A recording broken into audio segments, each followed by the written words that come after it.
ఏదో దింపుడు కళ్ళం ఆశ ఎట్లా అట్లా ఈ ఎన్నికల్లో అతుకులు వేసుకునైనా మేము నిలబడాలనే ధోరణి గడపండి. బలహీనత రెండు వైపులా, కానీ అత్యంత దయనీయమైన పరిస్థితి. పాపం ఆయన పవన్ కళ్యాణ్ చూస్తే చాలా దయనీయంగా ఆయన రావడం కానీ ఇక్కడికి అంటే ఒక పొలిటికల్ పార్టీకి ఉండాల్సిన ఒక డెకోరం మెయింటైన్ చేయగలిగిన దీంట్లో కూడా అతను లేడు. అలాగే చంద్రబాబు నాయుడు ఏది పడేస్తే వాటిని తీసుకుని దాంతో తృప్తిపడి తానుకున్న లేదా తాను ఉందనుకుంటున్న ఓట్లన్నీ కూడా మొత్తంగా చంద్రబాబుకు అప్పచెప్పాలా అనే ఆతృత ఆయనలో కనపడుతుంది పవన్ కళ్యాణ్. సరే, దానికి మళ్ళీ ఒక కలరు, ఎందుకంటే అత్యంత ఇమ్మీడియట్ తక్షణ కర్తవ్యం వచ్చి వైఎస్ఆర్సీపీ పాలన నుంచి రాష్ట్రాన్ని విముక్తం చేయాలని. అసలు ఈయనకు లాస్ట్ టైం చేసినప్పుడే 2 చోట్ల ఆయన పోయాడు. ఇప్పుడు వచ్చి వైఎస్ఆర్సీపీ విముక్త రాష్ట్రాన్ని తీసుకొచ్చి చంద్రబాబును ఎందుకు చేయాలనే దానికి రీజన్ అయితే లేదు. తాను చెప్పుకుంటున్న భాష్యం ఏదైతే ఉందో అంతా ఘోరాలు జరిగిపోతున్నాయి అనేది చెప్పడం తప్ప సరైన కారణం చెప్పలేకపోతున్నాడు. ఆ రోజు చెప్పలేకపోతున్నాడు, ఈ రోజు చెప్పట్లేదు. అయితే ఫస్ట్ నుంచి ఒక గ్రౌండ్ ప్రిపేర్ చేసుకుంటూ వస్తున్నాడు. అయితే మాకు చాలా రోజులు అర్థమవుతుంది. తక్కువ సీట్లకు ఒప్పుకొని పైగా అందులో పోటీ కాదు, విన్నింగ్ ఛాన్స్ ఎట్టుంది అనేది చూడాలా అనేది వీటన్నిటి ద్వారా తాను బలము లేదు, స్పొరాడిక్గా అక్కడక్కడ ఉంది. ఒకవేళ ఏదన్నా ఉంటే అది చంద్రబాబు గుత్తమొత్తంగా ఇవ్వాలి అనే ధోరణి, విపరీత ధోరణి రాజకీయ పార్టీలో ఉండకూడదు పవన్ కళ్యాణ్లో కనిపిస్తుంటే. ఇంకో పక్క చంద్రబాబు నాయుడు తనకు అప్పనంగా దొరికిన జనసేనను మింగేసి ఏ రకంగా తద్వారా ప్రయోజనం పొందాలనుకుంటున్నది ఆయనకు తెలిసిన ఏకైక విద్య ఏదైతే ఇలాంటి ఎత్తుగడల్లో వీటిలో పొత్తులు పెట్టుకోవడంలో. ఆ రోజేమో 19 ఎలక్షన్లో యాంటీ ఇన్కంబెన్సీ ఓటు చీలాల, కాబట్టి లాస్ట్ మినిట్లో ఆయన ఇండిపెండెంట్ పోటీ చేయమని చెప్పాడు. ఈరోజేమో యాంటీ ఇన్కంబెన్సీ ఓటు ఉందనుకుంటున్న చీలకూడదు, అందువల్ల ఆయన మళ్ళీ దగ్గరికి తెచ్చుకున్నాడు. సో 14 నుంచి ఈయన పార్టీ పెట్టినప్పటి నుంచి పవన్ కళ్యాణ్ మొత్తంగా ఒక 100% subsidiary of Telugu Desam party, fully owned by Chandrababu Naidu అన్నట్టే జనసేన ఆయన పవన్ కళ్యాణ్ నడుస్తున్నారనేది మరోసారి తేటతెల్లమైంది. కానీ వాళ్ళు ఎన్ని జిమ్మిక్కులు చేసినా ఏం చేసినా 87% జగన్మోహన్ రెడ్డి గారి అందజేసిన పథకాల వల్ల బెనిఫిట్ అయిన స్టేట్ కన్సిస్టెంట్గా అన్ని సీట్లు గెలుచుకుంటూ కుప్పంలో కూడా విజయం వైపు అడుగులు వేస్తున్న నేపథ్యంలో వైఎస్ఆర్సీపీ వీటి వల్ల ఏం ఉపయోగం ఉండదు. పైగా ఒకటే కనపడేది ఏంటంటే ఒక రాజకీయ పార్టీగా పేరు చెప్పుకొని ఆయన తన సామాజిక వర్గాన్ని కానీ పవన్ కళ్యాణ్ లేదా తన అభిమానులు అనుకునే వాళ్ళని కానీ వాళ్ళని ఇట్లా మోసం చేయడం అనేది మాత్రం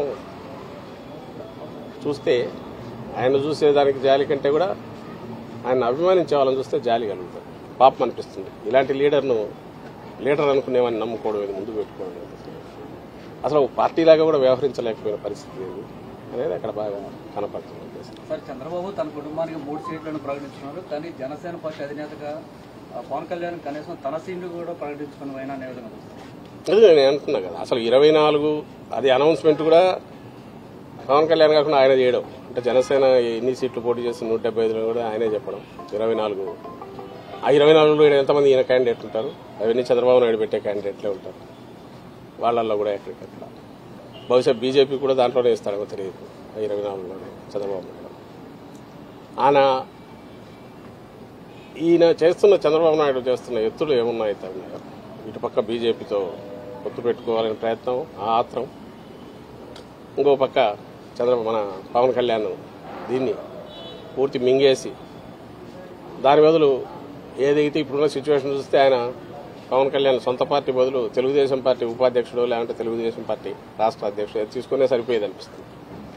అయితే అట్లా చేస్తే చంద్రబాబు నాయుడు ఎవరు నమ్మి వీళ్ళు ఆశించినట్టు ఆ ఓట్లు రావాలనుకున్నారేమో తెలియదు, కానీ అందుకోసం అవుట్ఫిట్ అట్లే పెట్టారు.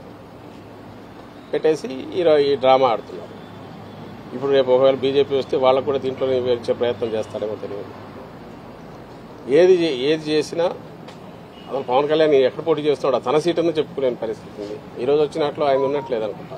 ఆయనది లేదు, తనది లేదు. ఇప్పటికే డెసిషన్ తీసుకుంటే ఎక్కడ పోటీ అని చెప్పిండాలిగా, అది రాలే. కుప్పమన్నా ఉందా?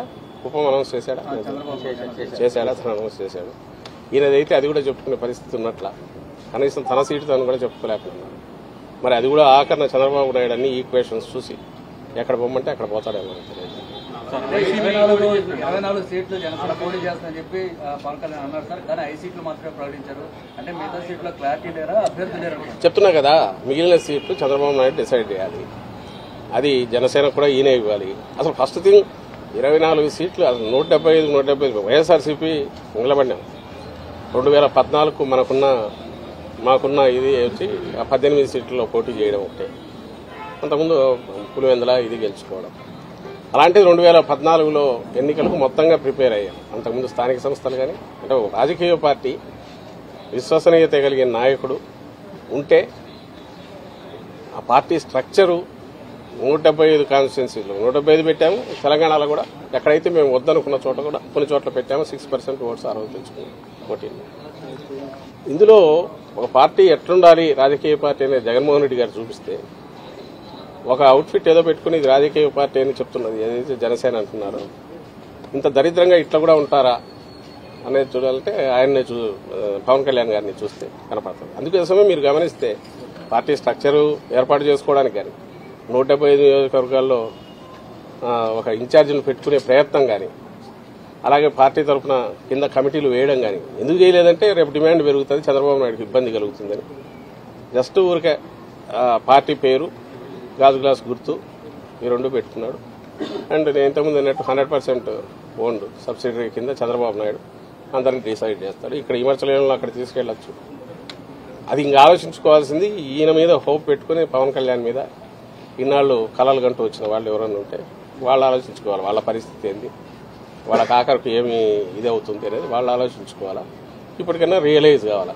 అంటే ఇలాంటి చంద్రబాబు నాయుడుకు లేకపోవడం, 175 స్థానాల్లో ఇన్నాళ్లు అధికారంలో ఉన్న తెలుగుదేశం పార్టీ 175 స్థానాలకు అభ్యర్థులను డిక్లేర్ చేయలేకపోవడం, అందులో ఇంకోరిని తీసుకొచ్చి 24 స్థానాలు వాళ్ళకి అనగడం, ఆ 24లో కూడా ఎవరు అనేది చెప్పలేకపోవడం. అంటే ఎంటైర్ థింగ్ ఈజ్ ఫ్లూయిడ్. ఇందులోనే బీజేపీలో కూడా ఒకవేళ పొత్తు కుదిరితే ఈయన పంపిస్తాడు అనుకుంటా, తన అభ్యర్థులనే పంపిస్తాడు. సో మాస్టర్ ప్లానింగ్ ఆయన చేస్తాడు. దాని నుంచి దీని నుంచి అనేది ఆయన. బీజేపీ గురించి చంద్రబాబు మాట్లాడలేవు సార్, కానీ పవన్ కళ్యాణ్ మాత్రం బీజేపీ ఆశీస్సులతో సీట్లు ప్రకటిస్తున్నాం అంటున్నారు. ఏం మాట్లాడాలి? ఆయన పోయి కలిసి వచ్చాడు కదా, కలిసి వచ్చాడు. ఆ తర్వాత ఫీలింగ్స్ వస్తున్నాయి. పవన్ కళ్యాణ్ అన్నదాన్ని వీళ్ళెవరు డినై చేయట్లే. సో బీజేపీతో పొత్తు అర్జెంటుగా పెట్టుకోవాలనే దాంట్లో, అలాగే కాంగ్రెస్ వరకు ఇండైరెక్ట్ ఫైనాన్సింగ్ చేయించైనా వైఎస్ఆర్సీపీ ఓట్లు ఏమైనా చీల్చగలమనేది అది కూడా ఆలోచిస్తున్నాడు. ఓవర్వెల్మింగ్ గా వైఎస్ఆర్ కాంగ్రెస్ పార్టీకి జగన్మోహన్ రెడ్డి గారికి ఉన్న పర్సెంటేజ్ పాజిటివ్ ఇది అయితే కనుపుతుందో దాంట్లో ఏమాత్రం చిన్నది డెంటిన్ చేయాలన్నా వీలవుతుందేమో అని అన్ని రకాలుగా ఆయన ప్రయత్నం చేస్తున్నారు. ఇందులో పాజిటివ్ అజెండా కానీ, రాష్ట్రానికి ఇది చేయగలను కానీ, లేకపోతే రాష్ట్రానికి 14-19 మధ్య ఇది చేశానని చెప్పుకోగలిగిన ఇది కూడా ఏదీ లేకపోవడం ఆయన దౌర్భాగ్యం. అలాంటి ఎత్తిపోయిన కేసుకు సబ్సిడరీ కింద పోవడం ఈయన బలహీనత, ఈయన దారిద్ర్యం ఇది కనపడుతుంది దాంట్లో.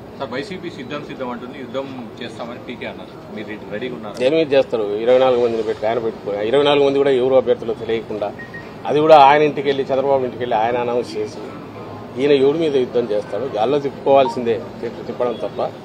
మేమైతే చెప్తున్నాము, ఎంతమంది వచ్చినా మేమైతే సిద్ధం అంటున్నాం. దేనికి? ఎన్నికలకు రెడీ.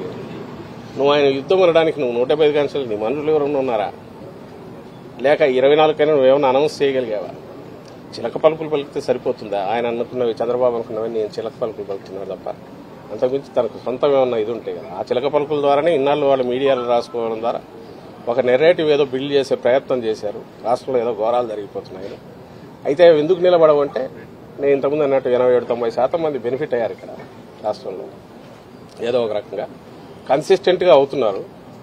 వెల్ఫేర్ కావచ్చు, డెవలప్మెంట్ కావచ్చు కళ్ళ ముందు కనపడుతుంది. అది కంటిన్యూ కావాలని అందరూ ఓవర్వెల్మింగ్ కోరుకుంటున్నారు కాబట్టి వీళ్ళ ఏ ఎత్తుగడలు వేసినా అవి అయితే నిలబడవు.